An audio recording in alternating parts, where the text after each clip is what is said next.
Hello, I'm Sophia Lou and welcome to my channel.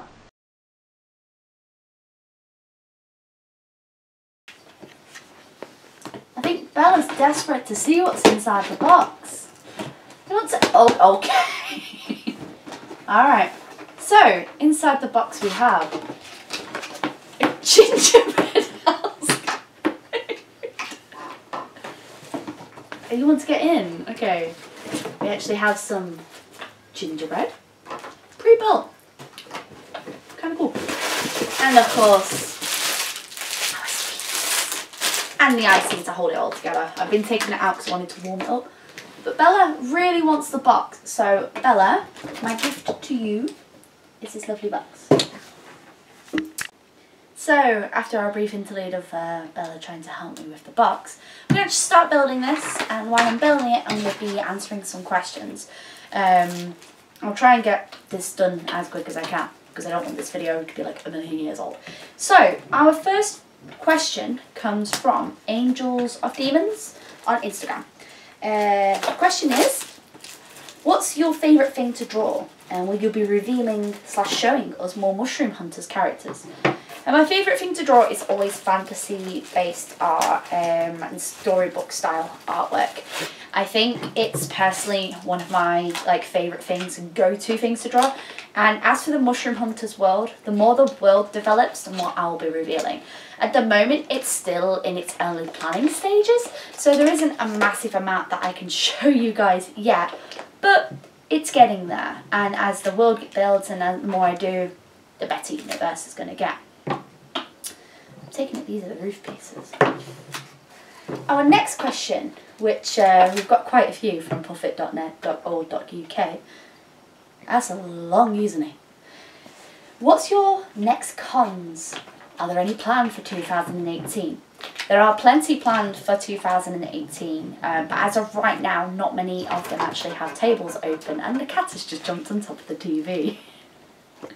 One sec. Bella. That's a fireplace, you do not jump up on there.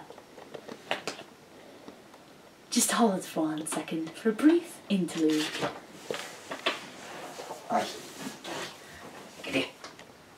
So, as I was mentioning, the convention scene doesn't tend to have a lot of tables open at this moment in time.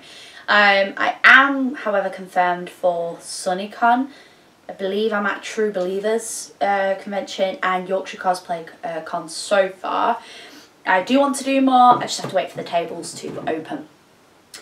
Any clues for new merch? Oh, I have lots planned that I want to do. It's one of those, you can't really predict on what you're going to do for the new year. So there's always new prints. There's going to be lots of new Prickles merch that I want to do. And as well, I'm going to get some more wooden Prickles charms made because I was really happy with the way that they came out. And I was really happy with the way that they were received. So that's definitely something that's happening for the new year. And as well, more zines. I'm thinking of actually redoing my Steven Universe art book to include more gems in it. But that's just a lot of stuff that's planned for the new year, as well as stuff that needs to be done. Oh my god! I cannot build gingerbread houses. I've realised. Sweet things. Okay, will the streams ever start up again? They are starting up again. In fact, they'll be starting up again in the new year. For those who don't know, I used to regularly stream on Instagram. I haven't done them for a while because the convention scene started up again and I didn't have enough time to do that and work and do the videos and everything, so it just ended up being pushed back, and so yes, the streams are starting up again in the new year and I'll be posting up when I'll be streaming them. And the last question from puffitnet.org.uk/co.uk. Any idea when the Marie comic will come out? I know you've done the Prickles one, but I'm so excited for Marie. Plant Witch is a project as well as the Mushroom Hunters series. It's a long-term project, and what I mean by that is it's going to be developed on for quite a while. I realised that it was taking me a lot longer to make pages. One, because I didn't really have as much time to spend on it as I would like. And two, it's because I don't want to rush the pages. I am aiming to have them done for the new year. But like, when I see the new year, I'm talking like halfway towards the end of the 2018. But yet again, it's something that I don't want to rush, so I'll be taking my time with it. Just because I don't want to put out a rushed project for you guys, because I'm really enjoying doing it. I'm getting covered in the ocean. Art by Lizzie says, will you be publishing a zine or something with the Mushroom Hunters? No. The Mushroom Hunters is a children's storybook. Yet again, as with Plant Witch, hello Bella, there she's playing. It's a long-term project. I'd like to do like a development book for it, but yet again, because it's a long-term project, there's not going to be anything like zine related that's released. Sorry, the cat's playing. So it'll be quite a while, as I said, because those projects are long-term, but you guys will be getting it all on the YouTube channel anyway. There is a side question for Daniel here, but since Daniel's not really here, I won't answer it. You're asking about when Daniel's going to marry me. It's something that we are thinking, yet again, that's a long-term project. It's something we have to save up for. So don't worry, me and Daniel eventually will get married. It's just something that is long-term. Next question here. Hello, Bella.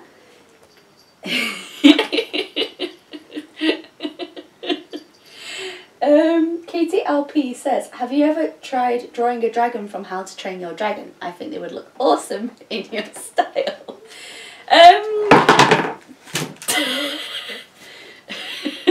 You come here. Mwah. I have. I'm not very good at drawing dragons. It's a bit of a touch. No. I used to draw Toothless a lot. I used to love drawing Toothless because he's very much cat-like. But I would like to do some side X, Y, and Z, like some interesting fan art. So if that's some fan art you guys would like to see, then let me know in the comments down below, because that's quite an interesting one. I've never had anyone ask me to draw dragons from that series before. Oh no, I can't build my house. Have you ever considered getting another kitten? And this one's from Katie LP. Yes, we definitely have. As you can see, this one is our lovely, beautiful Terra. We do want to get another cat, but that's something that we were considering for if we eventually moved property. Right now, we live in quite a small flat, and to have another cat in that area would be cruel, so we weren't doing that.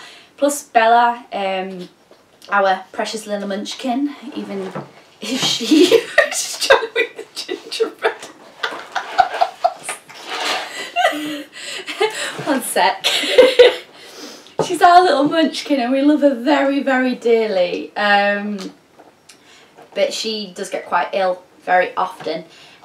So we don't know whether or not bringing another cat into that environment would be fair for her, plus with it being so small. So we're trying to be good cat parents, really. Oren Lamas says, I want to do university at uni, however I'm scared that I won't be good enough. I do A-level art now, so I don't know how the course will be. I'm just very scared. Should I just go for it? Oren Lamas, if illustration is your calling, if you feel like it is the job that you want to do for the rest of your life, go for it. With university, it's not so much about your skill level. It's about how you apply your work to the criteria. What illustration at university will teach you is it will teach you how to approach a brief from a designer's point of view. And what I mean by that is they'll give you a brief, say for example, this company wants to promote this product right? But they want to do it in a family friendly way. And you'll have to think on, okay, what can I do? What's the history of this product, blah, blah, blah. It's not about skill level. And some people will go, oh yeah, but this person's better. I mean, when I first went to university, I didn't even know how to use a computer for drawing. And so when I went there, the only thing that built my portfolio and what got me basically the place at university, because at the time I didn't have the right qualifications to get the course, was my body of work alone. The fact that I was driven to be able to do work and I was showing progress. So if you want to do it at university, what I would suggest is building a fantastic portfolio. Use your portfolio skills, show that you're working on different aspects of illustration, not just one side, not just character design. Show that you're doing comic book work, show that you're thinking about it as a brief, because that's what they'll want to see. And it's not, yet again, about skill level, because there are illustrators of all different types of skill level that have physical paid work. It's not about like how amazing your work is, it's about how you apply yourself to the subject matter. So just remember, like, just keep doing what you do. Like, look at the briefs and how to, if you are doing character design, what's the reason for that character design? Show development, show your research. That's what they're going to want to see in your portfolio. If I were you, I'd go for it. If your passion lies in illustration, if you feel like it's the right thing for you, go for it. I honestly would. I had such a fun time at university, but it did not help me build this gingerbread house. Look, I'm just getting icing all over myself. Just cannot do it. Cookie Cat. Is it pet for your tongue? Will you ever do digital art on this channel? I just got a drawing tablet for Christmas and I would like tips or tricks of what to do while using it. Hope you have a great Christmas and have a happy new year. Thanks Cookie Cat for the well wishes for the new year and for the happy Christmas. My back fell off. I really do want to do digital tutorials for the channel. However, my computer died. My computer died quite a while ago. It's something that I'm looking into replacing, but it's not going to be the quickest, cheapest, easiest option. Unfortunately, computers can be quite expensive and I don't have that kind of spare income to put at something like that. We're trying to see if we can fix it. It might not be the easiest solution, but it might be the cheapest solution. So once I've got a working computer, I definitely do want to do digital tutorials. And if that's something that you're interested in, like, please let me know, because I've done digital art now on and off for the last 7 years. I'm not the greatest, but I love Photoshop like crazy and it's one of my all-time favourite things to use. Laris Channel Art says, what's your favourite colour? What inspired you to start a YouTube video? I love your videos and art so much. Thank you very much, Laris Channel. I really appreciate that. My favourite colour is sapphire blue. It's one of my all-time favourite colours. I really love deep, warm colours, and sapphire blue, I prefer the darker blue. What inspired me to start a YouTube channel actually was my friend Jellybee recommended that I started doing a YouTube channel. She says it was really rewarding, that I'd have a lot of fun doing it. Because at the time, I was just mainly using Facebook and Twitter to promote my art. So when she told me to, sorry, I'm covered in icing, to try out a YouTube channel, it's something that I thought, okay, I'll start off doing it. So I really have to thank Morgan for that, because without her I wouldn't started the channel. And as well, it's something that other people like highly recommended me doing, saying, oh, I want to see how your progress of your work happens. And it's quite hard for me to actually explain how I do things. So by me having a video of me going through stuff step by step, it's kind of easier for me to understand on how I can show you how it works. And plus, it's just a way for me to see that my art's growing in a fun way, because I feel like my art has grown since I started this channel, and I feel like my work has grown since I started this channel. And plus, I would have never have met you guys without it, and I would never have had as much fun as I do today. I've always loved doing my art, and I've always loved the art community, and this is what I'm just covered in icing. Sorry. I'm just really grateful to have this community here. Oh, God. Are you going to eat the gingerbread house? Nan sent to your promises. If I can build it, yes. Right now it's not looking good. I might just eat it instead. Look, the walls are barely sticking together. And the roof still needs to go on. Oh dear. Sam Fortune 16 says, do you have any tips for an aspiring artist who's looking to gather a following? Also, it's my birthday on Wednesday, so any chance for a shout out for that. First of all, happy birthday, Sam. I hope you have a wonderful birthday. Any tips for an aspiring artist? To be honest, with me, it kind of just happened. I would suggest just to be really lovely, just don't stop working, don't stop like posting, like, and it's really weird to gather a following. You gather a following by posting your work, and yes, it's going to be slow, it's not going to be the easiest to start up a following, but if you just keep at it, people will like you for your personality, and people will eventually love you for you and your work. It's not going to be the easiest. I've been drawing and putting my drawings online now. Gingerbread house does not like me. I've been putting my drawings online now for I think 7 years, and I started the YouTube channel two years ago, and it's not been the easiest, I won't lie, but I don't post to gain followers. That's not the reason why I do it. I post because I love drawing, and I think that's a thing that you've got to go with. You're not posting for the sake of other people, you're posting for yourself because you're wanting to see progress in your work and get feedback. Whenever we post our work, we're not just doing it because we're going, oh look at me, oh look at me. We're posting it because we're proud of it. We're posting because we want people to see, you know, what we do, and we love what we do. Just don't ever give up, keep drawing, and as I always say, stay creative. Oh, I'm covered in frosting. 5. Sorry about that, I had to take a brief interlude to try and hold my house together. Like a pitney for life. Anyway. Rem the Gem. I love your name. How much would you say you draw on a daily, weekly, monthly basis? Are you self-employed or do you have another job outside of art? I practically try and draw every single day. If I don't draw every single day, I try and draw a little bit throughout the week.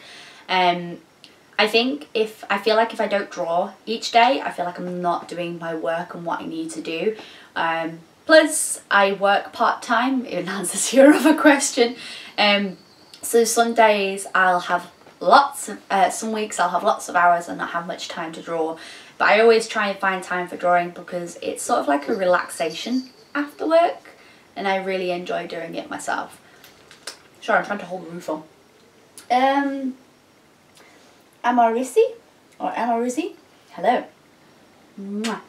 When did you start drawing? Also, did you go to art school? And what is your biggest inspiration? Sorry for other questions, I'm just really curious, that's fine. I started drawing from quite an early age. I come from a fairly creative family, but I really did start taking drawing seriously until I was 13, 14, and that's when I really enjoyed drawing. I was inspired by anime, which was introduced to me by a friend. I technically didn't go to art school, but I did go to university. I studied animation illustration, and I had an amazing time doing that. It's not for everyone, I completely understand that, but from going there it helped me learn my digital skills and it helped me to understand the industry a little bit better. Who's my biggest inspiration? Ooh, I'm inspired by lots of different things. It's not just like one thing, it's lots of different things. So it's quite hard for me to answer that properly, but I would say probably my biggest influence and biggest inspiration for my artwork is Alphonse Mucha. His work's always like such an amazing thing. Sorry, my house is slowly collapsing under the roof. And I absolutely just love doing it. It's falling apart before my very eyes. Slow my life. Okay, right, Loria R on Instagram says, if you had to pick one to finish first, would you might want to make your Marie and Prickles book or your Mushroom Hunters, or perhaps one altogether? I think realistically, Marie and Prickles Plant Witch will be finished way before Mushroom Hunters, simply because Mushroom Hunters still has a lot of development work to go for it. So far all I've done is illustrations, I haven't really developed story, whereas Marie and Prickles has had development on story and character design and on the background work and stuff. So that one's a lot further ahead. So realistically, Marie and Prickles will be done first. Yet again, they're still long-term projects, so they won't be done straight away, but it's something that I do want to develop while I'm working on my channel and working on my art as well. Wonderfully Adrian, how do you get yourself out of what feels like an art block? Art block can be quite a controversial subject. Some people believe in it, some people don't believe in it. I feel it's not so much art block, it's burnout. You get to yourself to the point where you're drawing and drawing and drawing, and then you're suddenly feeling uninspired. The way to get through this, unfortunately, is drawing. Now, yes, you should take breaks, yes, you should take regular X, Y, and Z, but even if you're drawing not because you want to do something, if you're just practicing, even if you're just doing a doodle, you're still doing something, and that's an achievement.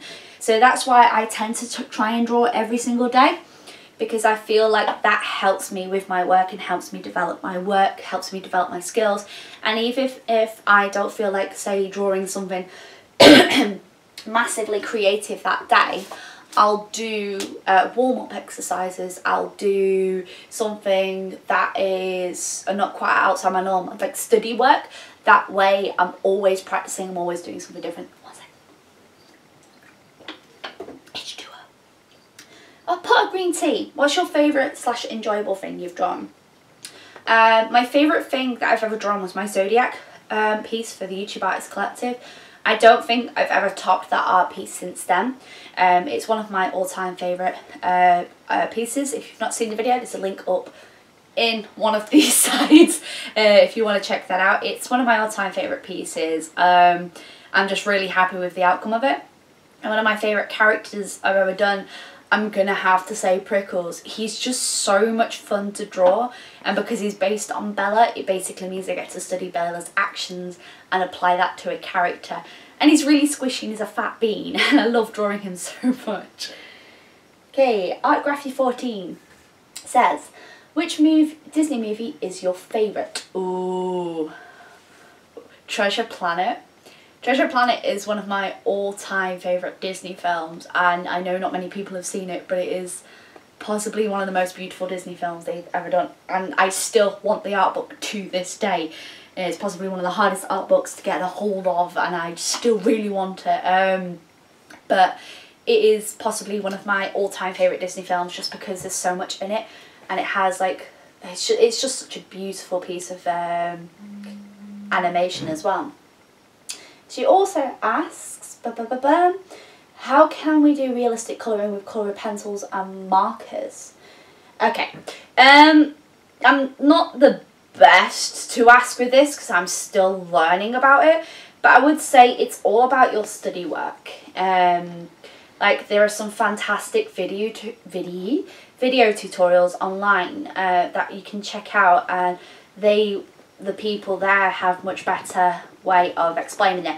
But you basically want to create the proper light source and dark source, and don't just use black and white for your light source. Think about the colouring in that. So for example, a warm light source is quite yellow, a cold light source is quite blue, so you want to think about that when adding shading. As well as an answer to your question here, how do we do good shades and colouring with watercolours? Yet again, I'm still learning with it. It's not the It's not something that I'm an expert on in any way, shape or form. But what I will say is, don't just think about, oh, I've coloured this blue, so I must shade it in blue. Like, think about like how you could alternate the colour. For example, if I'm doing something blue, I will use purples and sometimes a little bit of green just to create the shadowing depending on what colour source I'm going for. If I'm going for quite a warm colour, I'll go for warm colour tone. If I'm going for cool colours, I'll choose like cool colours to sort of like balance it out.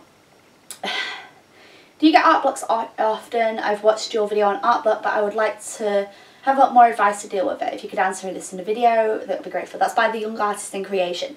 I don't get it too often. I would probably say I've had a little bit this last month, but that's probably because I've not had that much time to do art and I've not been motivated, especially like considering I've been working a lot more. I would probably suggest, if it's really bad, sometimes you do need a break, but I'm that type of person who doesn't like to take breaks. So I would suggest like drawing little, but draw often. Even if you don't feel like it that day, even if you're doing a little bit of work, you're still doing something, and you've got to be proud of that. So don't stop drawing, my essential answer to that. I've still got quite a few questions to go. I'll try and get through them as quick as I physically can. Anna Kopinski, I've said that correctly, I do apologise, on Instagram says, do you ever feel limited by art style? Did you find it hard to develop a style and there are other styles about you admire? I sometimes do, but I think I've developed a style that I'm quite happy with at the moment. I think with the problem is a lot of people become kind of like obsessed with finding their style, but the problem the thing is as your art grows, your style grows as well.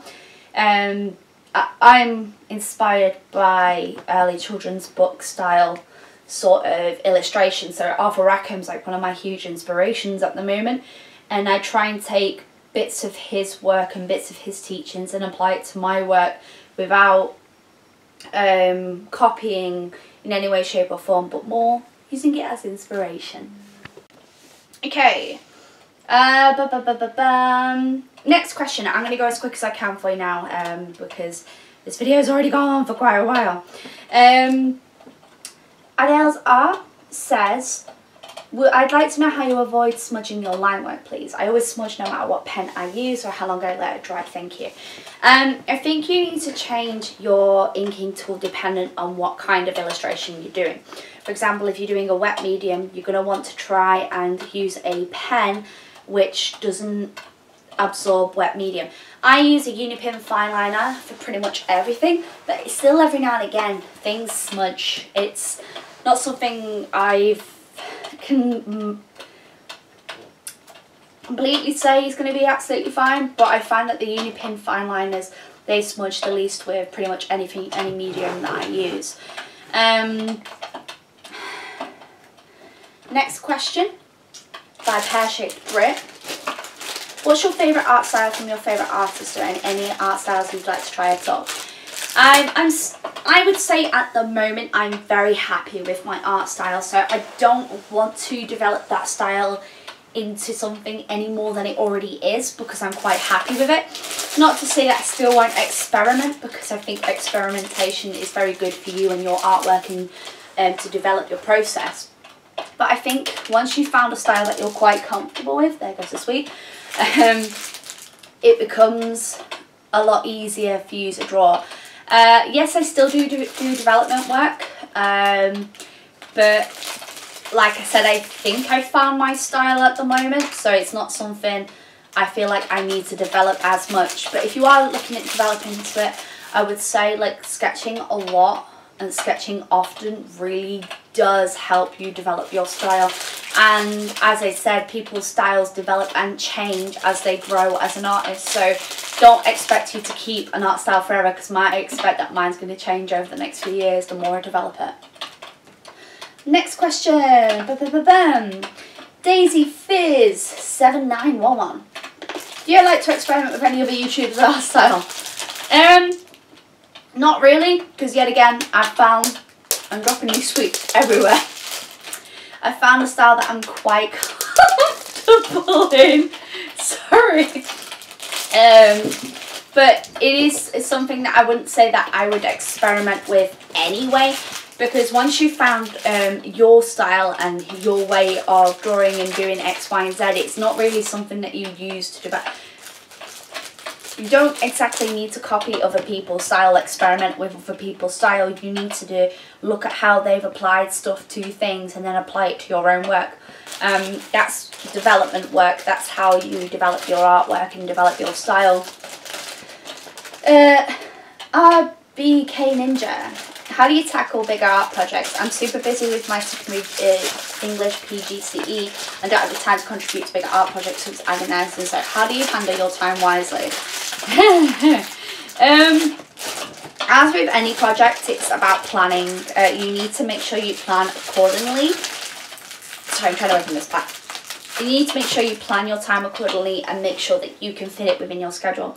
Because I work a hell of a lot, and I do a lot of side projects as well as my main projects, I switch myself between different projects so that I don't get bored of working on the same project consistently.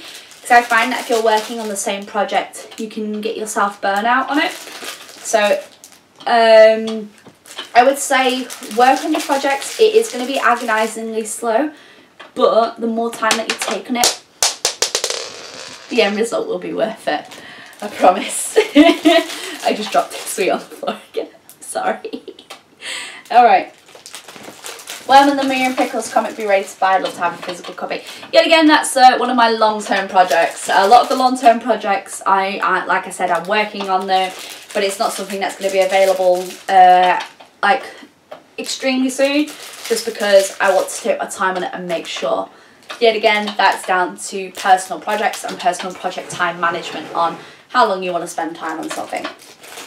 Do you take art for GCSEs, art levels? Can you give advice, tips for how to get well in them?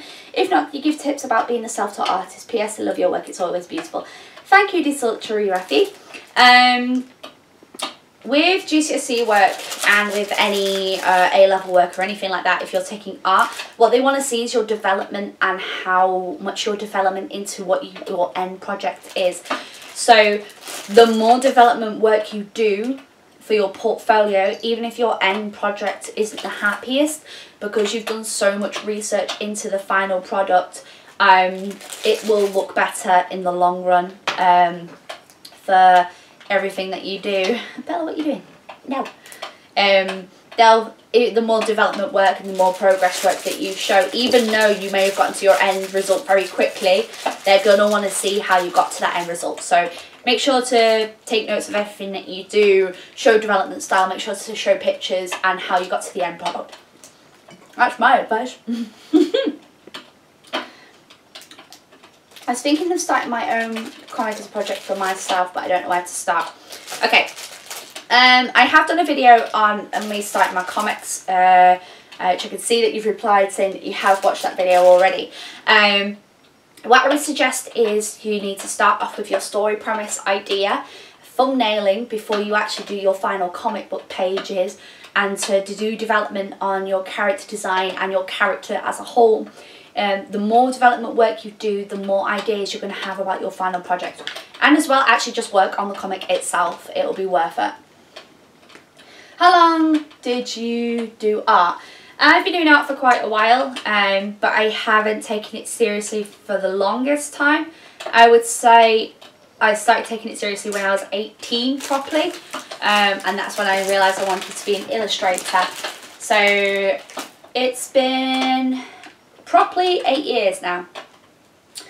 What's your main art inspirations? What your free go-to pro marker colours? I like this question. My main inspirations is Alphonse Mucha and Arthur Rackham, John Tenniel, and these are classic storybook illustrators as well as like classic illustrators. As for my top 3 marker colours, this one's quite an interesting one. I really like the colours Bluebell. I really like the colours Bluebell, Lavender and Royal Blue. Last question! I cannot say that. Mika Michaelak art. What's my favourite colour? Sapphire blue. What's your favourite thing to draw? Mixture of different things, but it tends to be fantasy based and prickles. Would you make more comics centered around witches and cats? I definitely would love to. I always love drawing witches, and it's just something I'm very close to and something that I really enjoy researching as well. And how do you feel is the best way to get your comic out there? There's lots of ways to get your comic out there. I would suggest probably doing a webcomic series, as well as like development your projects online. I don't know the best place to actually host webcomics. I know a lot of people used to use Smack Jeeves and Taptastic, but I don't know what's the best place because I'm still researching that myself. But I would probably suggest like maybe develop your own site to put it on, or a site for people to be able to go and watch it, like read it, post regular updates, and then do a printed copy as well. It's like a lot of fun to do. So that's all the questions I have. Obviously we didn't finish building our lovely gingerbread house. It took a lot longer than I thought. But I hope you guys have enjoyed this Q&A. I hope you guys have enjoyed watching this video. I know it's been awfully long. I hope I've answered questions. If not, if the question of yours was an answer that you'd like to ask, make sure to ask down below. I hope you guys have all had a wonderful year. And here's the new year, new projects, new everything. Hope you guys have enjoyed this video. Make sure to like, to comment and subscribe. But as always folks, stay creative. Bye!